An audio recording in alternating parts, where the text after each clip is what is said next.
He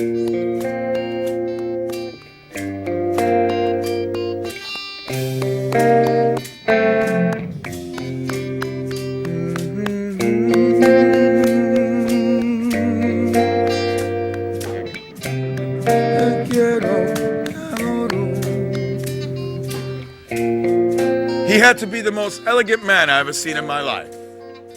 Caramel skin, green eye, black head, Chamaco.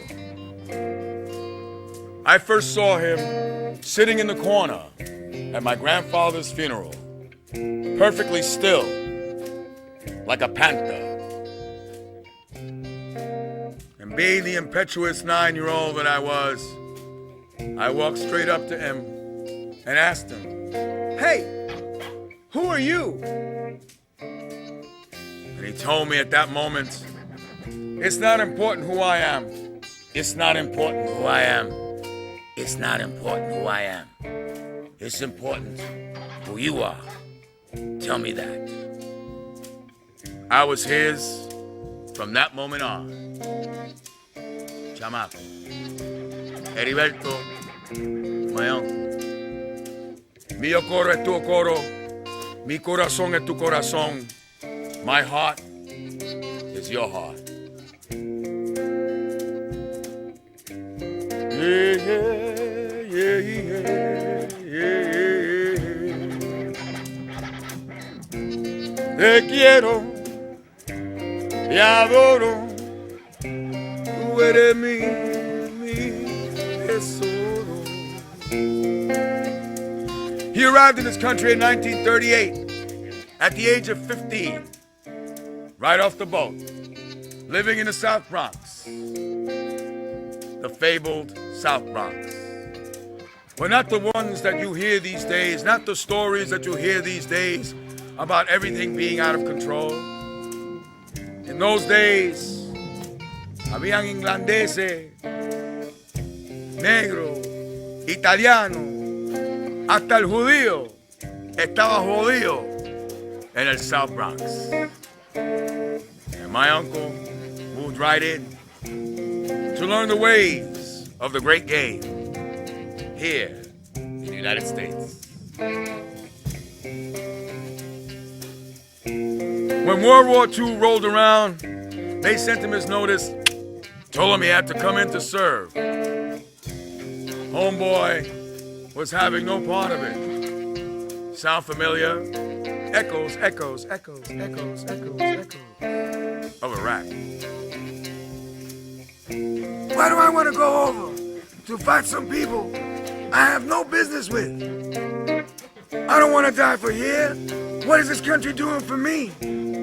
These people, they're holding me back. He took his notice, went down to the recruiting office. But before he got there, he bought this big pulp fiction magazine. You know the kind, with the picture of a crazy woman on the cover, a big knife in her hand, a look of desperation in her eyes. And he started to read this magazine and laugh. Turn the page. Turn the page. Turn the page. And laughed. Laughed all the way to the recruiting office. Laughed while he was standing in line. Finally, they brought him into the office to speak to him. I mean, this was one really strange greeting. Are you prepared to serve your country? Are you prepared to lay down your life? Man, I don't want to kill nobody. Well, not really. I mean, let's see. I only want to kill you. 4F, right away. Threw him out. He stayed behind to work. Worked the streets in a world gone mad. Worked New York City on the Dawn Patrol. Chamaco El Gangster. Yeah, yeah, yeah. He moved to Elizabeth Street in Little Italy put that caramel skin and green eyes to work for him, that straight black hair, claimed he was a Sicilian to do his thing, and threw down with some very heavy-duty gangsters. Worked his way, did all kinds of crazy jobs, always keeping his eye out for the next opportunity. 10 years of the big life, 10 years of the great game, until he got popped. Well, you see, Louis, the thing is, when we were doing heroin, nobody cared. But when them kids from the suburbs started getting hooked, they came and took all of us away. All of us away. All of us away. 10 years of his life. A la le le le le, 10 años de mi vida. 10 years, 10 years, 10 years. When he got out in 1964, things had changed. The world had gotten seriously crazier. He tried to throw down for a while, but realized he had gotten too old for that game. He had to do something new. So he went and got a job at the Metropolitan Life Insurance Company, working as one of the executives downstairs. You know, maintenance executive. But he still kept his hand in the game. He sold weed, reefer, marijuana to those cats who worked upstairs. That's right. Everybody wants to get stoned. Everybody wants to get happy. We all got our problems in life. Yeah. And then I met him. Or maybe he met me. Whatever. I was discovered. I was his. He took me on his jobs during those times.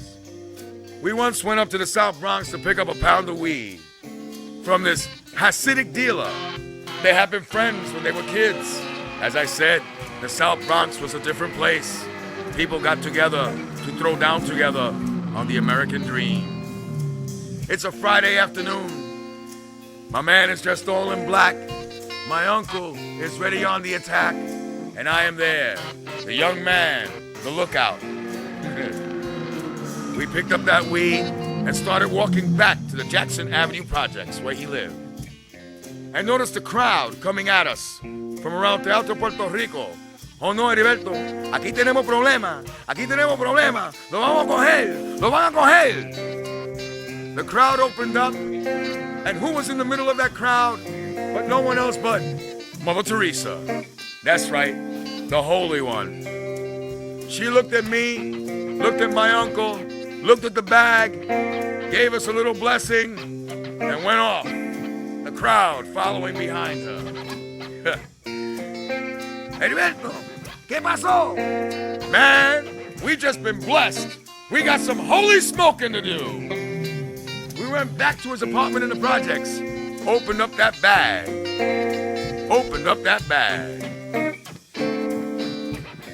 and started to cut up that weed. But I noticed, as I lifted the top of the weed, it was a simple brown weed. But as we got in lower, it was this beautiful green skunk weed, sin semilla, happy weed. Oh my God, it's a miracle. Mother Teresa turned our weed from brown to green. Let's get high. Smoking.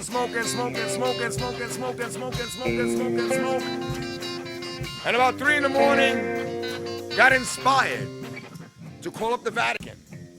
Ring. Hello? Is the Pope in, yo? Is the Pope in, yo? I want to talk to the Pope. I want to report a miracle. Mother Teresa turned the weed from brown to green. It's a miracle. Ay, qué cosa más buena. The priest listened for a little bit and then told us, sleep it off.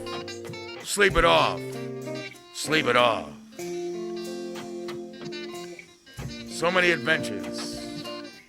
So many things. Of course, with all that wheeling and dealing, time will catch up to a man. Finally, he got the big C. Cancer.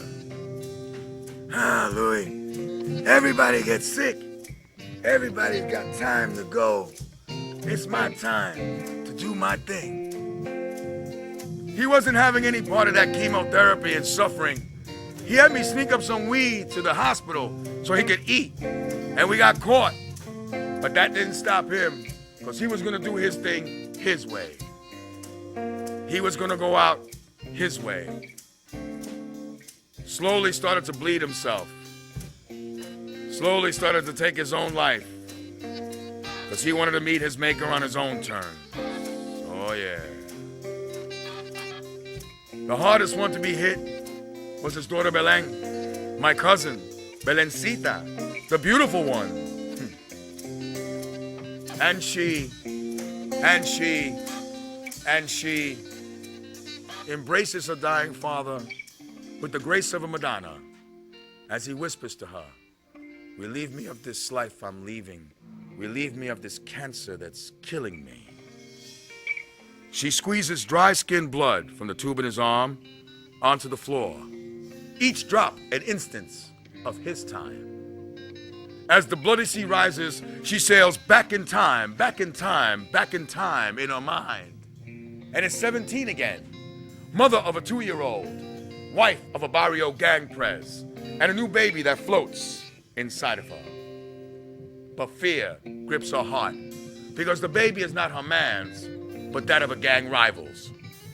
No abortion in the summer of 1963, she tries everything to fix her predicament. Jumps up and down, nothing. Eats handfuls of Humphrey's 98 pills, nothing. Finally, the day comes, 3 months in, when she accepts her sin-tuation. She hops on the bus with her main girl to escape her troubles for the day at an amusement park called Freedom Land. Yeah, yeah, yeah, yeah. The day wears on. She tries to have fun. As they get ready to go home, they hit the bumper cars. As she stands up to get off the ride, she suddenly feels a wetness, a dizziness, and she sees blood dripping from between her legs onto the floor. Each drop an instance of a time that would never be. Imagine that. God's hand in Freedom Land. As the bloody sea rises around her, she sails back in time in her mind. Her dying father's time comes. She kisses him, and his soul sweeps through hers. Adiós, adiós mi papi, adiós mi papi. Adiós, adiós mi amor. Adiós, adiós chamaco. My uncle's last wish was to have his ashes thrown out over St. Mary's Park, where he had spent so much time in his youth. Bronx time. My brothers and I, we grabbed the urn, and we went over to St. Mary's Park, through the brambles and the bushes, drinking, smoking weed, elevating ourselves to that big moment. Got to the top of this big hill, my uncle's favorite lookout hill. Got up there, got the urn ready, opened it up, and I threw the ashes out. And a big wind came by and threw the ashes back on my coat. Man, I knew you loved me, Papa, but I didn't know you were gonna stick around me like this. When we got back home, my mother asked me, "So how did it go?" ¿Qué pasó? ¿Lo llevaron al parque? ¿Lo llevaron? La ceniza. I didn't have the guts to tell my moms that our uncle was now in a dry cleaners on Southern Boulevard, resting peacefully. How ironic. What good times. What a fun life. What a thing that we do. Yeah, yeah, yeah. Yeah, yeah, yeah. Chamaco, mi ocoro, tu ocoro, mi corazon, tu corazon. My heart is your heart. Thank you, Papa.